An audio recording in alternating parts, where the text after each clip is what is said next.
Assalamualaikum warahmatullahi wabarakatuh. Salam Om Swastiastu, nama budaya, salam kebajikan bagi kita semua. Di sini saya Gading Dwi Permatasari dengan NIM 555220090 yang akan menjelaskan mengenai PES AK 38, yaitu standar akuntansi terkait kombinasi bisnis entitas sepengendalian. Adapun aspek-aspek yang akan saya jelaskan di dalam PES AK 38 ini yaitu terkait dengan ruang lingkup PES AK 38, lalu ada transaksi-transaksi yang ada dalam PES AK 38, lalu ada SN Trace, dan ada juga metode the polling of interest, yaitu metode yang ada dalam PES AK 38, lalu ilustrasi PES AK 38, kemudian perbandingan antara PES AK 38 di tahun 2004 dengan PES AK 38 revisi 2012. Nah, yang pertama ruang lingkup dari PES AK 38. PES AK 38 ini merupakan pernyataan standar akuntansi yang mengatur perlakuan akuntansi kombinasi bisnis entitas sepengendali. PES AK 38 ini terbentuk untuk memenuhi PES AK 22, yang mana PES AK 22 ini yaitu pernyataan standar akuntansi terkait kombinasi bisnis. Adapun PES AK 38 ini penambahan yang ada yaitu ditambahkan dengan pengaturan entitas yang menerima bisnis dan yang melepas bisnis, dan tidak diperuntukkan untuk pengaturan kombinasi bisnis antara entitas yang tidak sepengendali ataupun entitas yang tidak berada di bawah pengendalian yang sama. PES AK 38 ini juga telah mengalami 3 kali revisi. Yang pertama kali dikeluarkan pada tanggal 5 September tahun 1997, lalu dilakukan revisi kedua kalinya pada tanggal 20 Juli 2004, dan revisi ketiga yang mulai efektif diterapkan pada tahun 2013 hingga pada saat ini. Yang selanjutnya di sini saya akan menjelaskan terkait dengan transaksi yang ada dalam PES AK 38.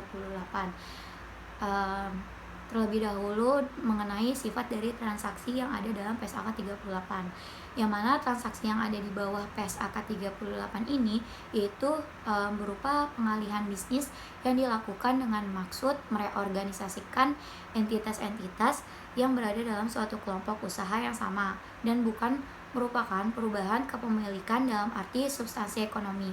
Maksud dari bukan perubahan kepemilikan dalam arti substansi ekonomi yaitu dalam transaksi PES AK 38 tidak mengakibatkan perubahan substansi ekonomi secara kepemilikan entitas yang dipertukarkan, sehingga transaksi ini tidak dapat menimbulkan laba atau rugi bagi kelompok usaha baik secara keseluruhan maupun bagi entitas individual dalam kelompok usaha tersebut. Lalu nantinya transaksi ini diakui pada jumlah tercatat berdasarkan metode penyatuan kepemilikan. Nah, untuk selanjutnya di sini saya akan menjelaskan terkait bentuk-bentuk transaksi yang ada dalam PES AK 38. Yang pertama, transaksi ketika entitas induk yang memindahkan sebagian aset neto dari entitas anak yang dimilikinya menjadi aset entitas induk. Dalam bentuk transaksi ini terjadi perubahan dalam bentuk hukum kepemilikan atas aset neto, namun tidak menyebabkan perubahan substansi ekonomi kepemilikan aset neto. Lalu yang ketiga yaitu ketika entitas induk mengalihkan sebagian hak kepemilikannya dalam suatu entitas anak ke entitas anak lainnya, yang mana dalam transaksi ini terdapat perubahan bentuk hukum kepemilikan entitas anak, namun tidak ada perubahan secara substansi ekonomi pada kepemilikan entitas anak. Nah, yang selanjutnya yaitu ketika entitas induk menukar kepemilikannya atas sebagian aset neto dalam entitas anak yang dimilikinya dengan saham tambahan yang diterbitkan oleh entitas anak lain, yang mana entitas anak lain ini tidak dimiliki sepenuhnya oleh entitas induk, sehingga kepemilikan entitas induk dalam entitas anak lain yang ini bertambah, sedangkan persentase kepemilikan pemegang saham non-pengendali dalam entitas anak yang sebelumnya entitas induk itu tidak memiliki sepenuhnya, itu berkurang. Dalam hal ini, walaupun bentuk hukum kepemilikan aset neto dalam entitas anak berubah dari milik langsung entitas induk menjadi entitas anak lain, tetapi tidak terjadi perubahan substansi ekonomi kepemilikan atas aset neto. Nah, untuk selanjutnya, S&RES atau selisih nilai transaksi restrukturisasi entitas pengendali, yang mana S&RES ini terjadi ketika pelepasan atau pengalihan aset liabilitas, saham, atau kepemilikan instrumen lainnya. Adapun untuk mengakui S&RES ini atau selisih antar jumlah imbalan yang dialihkan dan jumlah tercatat dari setiap transaksi kombinasi bisnis, entitas pengendali diakui sebagai bagian dari ekuitas dan disajikan di akun tambahan modal di setor dalam laporan posisi keuangan konsolidasian dan laporan perubahan ekuitas konsolidasian. Nah, lalu mengapa sih S&RES ini diakui sebagai bagian ekuitas?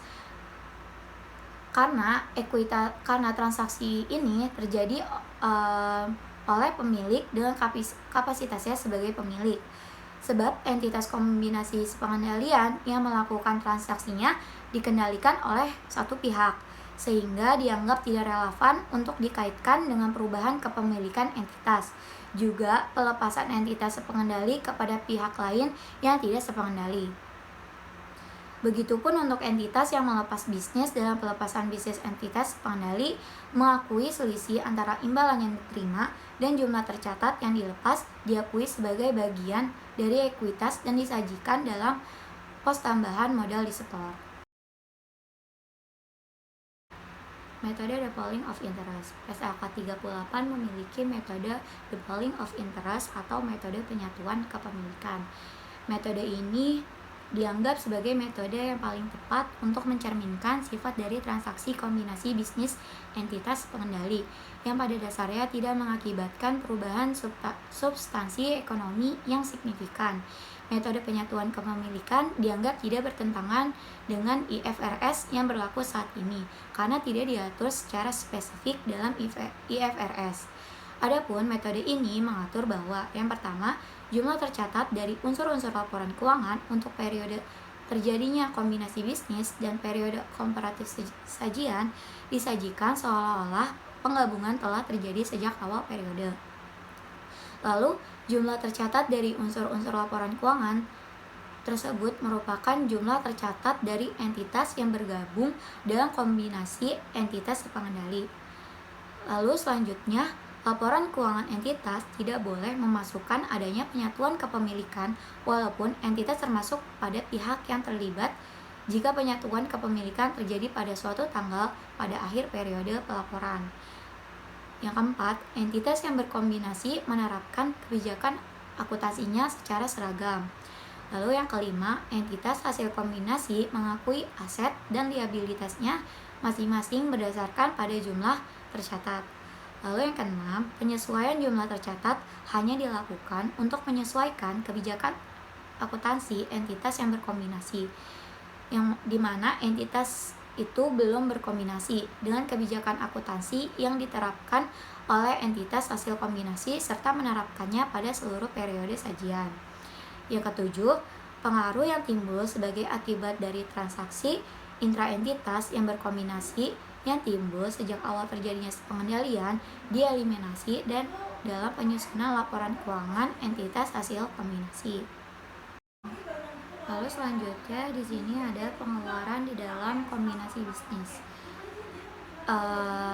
Untuk pengeluaran yang terdapat dalam kombinasi bisnis sendiri yaitu mencakup biaya advis atau surat pemberitahuan tertulis dari bank kepada nasabah mengenai penerimaan pembayaran, transfer dana, dan sebagainya. Lalu mencakup biaya hukum, akuntansi, penilaian, dan biaya profesional atau konsultasi lainnya.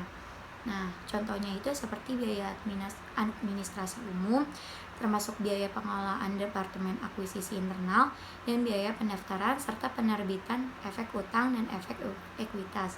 Biaya tersebut diakui sebagai beban pada periode terjadinya dengan suatu pengecualian, yaitu di mana biaya untuk menerbitkan efek hutang dan efek ekuitas diakui sesuai PSAK 55, yaitu instrumen keuangan dan pengukuran, dan juga sesuai dengan PSAK 50, yaitu instrumen keuangan dan penyajiannya. Lalu untuk pengeluaran ini juga termasuk biaya atau kerugian yang timbul akibat kombinasi kegiatan entitas atau bisnis yang sebelumnya merupakan entitas atau bisnis yang saling terpisah. Nah, lalu untuk laba per saham, untuk kombinasi bisnis entitas pengendalian yang melibatkan pertukaran dalam bentuk saham biasa, jumlah saham biasa yang digunakan sebagai dasar perhitungan laba per saham atau earning per share adalah jumlah dari gabungan rata-rata tertimbang saham yang beredar setelah terjadinya kombinasi bisnis entitas pengendalian tersebut. Untuk selanjutnya yaitu ada ilustrasi mengenai PSAK di dalam PSAK 38. Di sini ada contoh di mana entitas A dan B merupakan entitas pengendalian, yang mana entitas A mengakuisisi entitas B pada 1 Januari 2014 senilai 87.000. Aset neto entitas A dan entitas B per akhir tahun 2013 dan 2014 adalah sebagai berikut. Nah, di dalam PSAK 38 di contoh ilustrasinya ini terdapat dua alternatif. Nah, di sini ada alternatif pertama di mana entitas A menyajikan kembali pada periode sajian tahun 2013 transaksi kombinasi bisnis yang terjadi pada tahun 2014. Untuk tahun 2013, aset neto entitas B digunakan oleh entitas A. Pada alternatif ini, modal saham dan tambahan modal disetor entitas B digabungkan ke dalam tambahan modal disetor entitas A, yang kemudian saldo entitas B ini digabungkan ke saldo laba entitas A. Nah, seperti yang tadi dijelaskan sebelumnya, bahwa walaupun entitas melakukan transaksi kombinasi bisnis pada tahun 2014, entitas harus melakukan penyajian kembali untuk periode sajian tahun 2013, yang mana seolah-olah kombinasi telah dilakukan sejak awal periode. Nah, untuk pencatatannya yaitu di sini modal saham dan tambahan modal disetor entitas B digabungkan ke tambahan modal disetor entitas A, yaitu sebesar 73.200. Nah, kemudian untuk penyajian modal disetor kombinasi pada tahun 2014 sebesar 8.700, yang mana didapatkan dari selisih yang terjadi atas pembelian entitas B dengan jumlah aset neto entitas B, yaitu 87.000 dikurangi 65.700 didapatkan sebesar 21.300. Lalu dari hasil perhitungan tersebut dijadikan pengurang modal disetor, yaitu sebesar 30.000 dikurangi 21.300. Didapatkanlah hasil 8.700 di akun tambahan modal disetor untuk kombinasi AB pada tahun 2014. Kemudian untuk selanjutnya alternatif 2, yang mana entitas A menyajikan kembali periode sajian tahun 2013 transaksi kombinasi bisnis yang terjadi pada tahun 2014. Untuk tahun 2013, aset neto entitas B digabungkan dengan entitas A. Dalam alternatif ini, modal saham, tambahan modal disetor, dan saldo laba entitas B disajikan sebagai ekuitas merging entities. Untuk tahun 2014 sama dengan yang tadi di alternatif 2 di alternatif 1 bahwa aset neto entitas B sebesar 65.700 digunakan sebagai pengurang jumlah yang dibayarkan dalam kombinasi bisnis, yaitu sebesar 87.000, yang mana selisih antara kas yang dibayarkan dan jumlah tercatat aset neto entitas B diakui sebagai pengurang tambahan modal disetor entitas AB atau entitas kombinasi. sehingga saldo tambahan modal disetor entitas AB menjadi Rp8.700.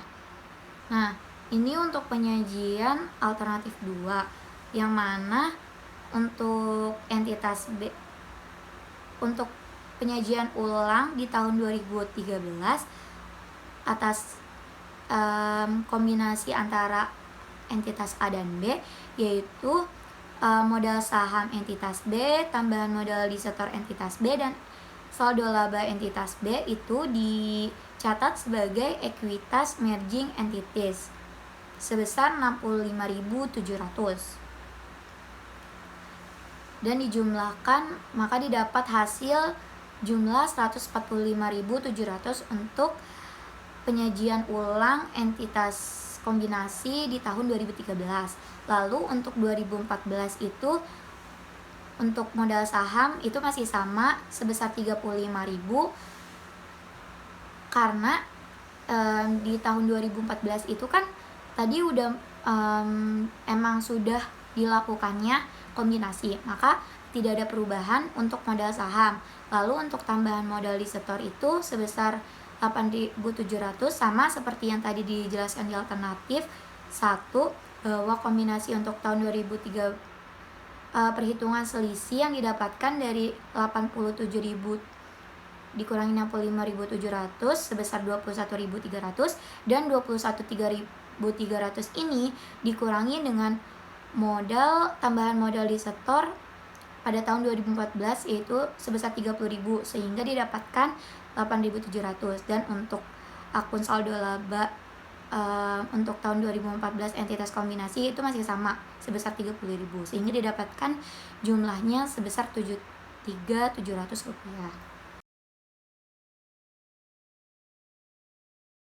Selanjutnya di sini saya akan menjelaskan mengenai perbedaan antara PSAK 38 revisi 2012 dan PSAK 38 revisi 2004. Perihal ruang lingkupnya pada PSAK 38 revisi 2012 ini, di mana ruang lingkupnya itu adalah kombinasi bisnis entitas pengendali, sedangkan PSAK 38 2004 itu ruang lingkupnya mengenai transaksi restrukturisasi entitas pengendali. Lalu untuk definisi pengendaliannya pada PSAK 38 revisi 2012 tidak bersifat sementara, dan untuk PSAK 38 tahun 2004 tidak dijelaskan apakah bersifat sementara atau tidak. Lalu untuk kriteria pengendaliannya untuk PSAK 38 revisi 2011 itu sesuai dengan PSAK 4 revisi 2004.